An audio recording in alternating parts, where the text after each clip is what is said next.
God spends a lot of time in the Bible telling us who we are. It's almost as if he knew that we would doubt who that was from time to time. It's as if he saw it coming, that we'd spend our whole lives searching for what our identity, what our real name was, and that there'd be many moments in our lives when we'd let different kinds of names define us. When we've looked in the mirror, compared ourselves to pictures and heard the name ugly. When we've been left by loved ones, people we trusted once, and heard the name unworthy. When we've been drowning in discouragement, living in a seemingly never-ending crisis, and heard the name forgotten. When we've had our hopes up and our hearts open, only to be brought down by closed doors, and we've heard rejected. When we've looked for infinite, affirming love through lesser physical, fleshly versions. When we gave it away, or when it was stolen, and we heard impure, we heard garbage. When we go to other vices to ease our pain, and we hear addict, we hear forever broken. When we feel like we're living in the shadow of someone else's calling, and we hear second place. When our pain cripples us to a point where we don't even know how to let others in, and we hear lonely. When our past seems too gross for others to forgive, and we hear disgusting. It's overwhelming. These voices we're constantly hearing, it's suffocating. This air of constant critique and comparing, and it's sort of amazing the people whose voices I've allowed to name me. The power I've given to my past, to my mirror, and to my surroundings, and enabled them to identify me. The amount of years I've spent living up to whatever others say about me. But God says something else about me. It's like he knew there would be other voices, so he wrote his voice down in a timeless book of truths that would remind us over and over again in the moments when lies would block his truths and somehow make us forget. So I'm going back to the source, not the people I've allowed to represent God to me, but the actual, literal, tangible words that he has written down for me. And there's some other names he's given to me. John 15:15, he calls me friend.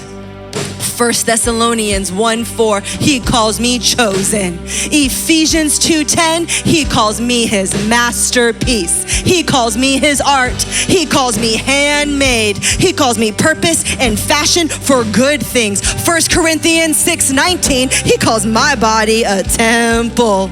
He calls it the residence of the Holy Spirit. Acts 1:8, he calls me his messenger to the world. Galatians 3:26, he calls me his child.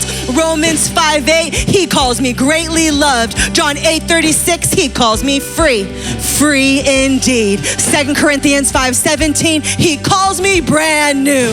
And it's amazing how different these names are from the names I'm used to listening to. And in my journey to discover who I really am, in my battle to uncover the truths of myself, I've learned something new about my name. And now this is what I am certain of.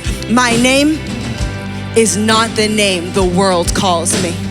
My name is not the name my past calls me. My name is not even the name my own mirror calls me. But my name is the name I choose to answer to. And I can choose today, from this moment forward, to answer to a new name. When I hear lonely, that's not me. When I hear disgusting, that's not me. When I hear unworthy, I don't even look over my shoulder. When I hear broken, they must have confused me. Please look elsewhere. When I hear ugly, abandoned, useless, forgotten, I figure someone just has to remind them. Maybe those were my old names, but they're no longer the names that I will respond to. My name is the name I have chosen to spend my days living living up to. And if these other voices are not saying the same thing that the truth is, I look in my mirror and I repeat this: they have no right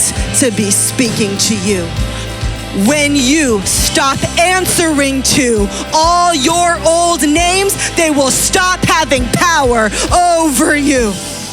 The names that my Father, eternity's author, the world's creator, has called me are the only names that I answer to. So when I hear friend of God, that's my name. Chosen, that's my name. Loved, wanted, created with a purpose, that's my name. God's messenger, that's my name. God's masterpiece, that's my name. Child of God, you must be looking for me.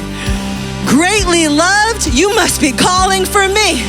Brand new, that is my name. So that is a name that I will respond to, because the enemy has no power. Here, perfect love casts out all our fears, and perfect love has named me and you. So what is your new name? What is stirring up inside of you when you hear these words, that his word, that the word has proclaimed? What do you know is the name God is calling you?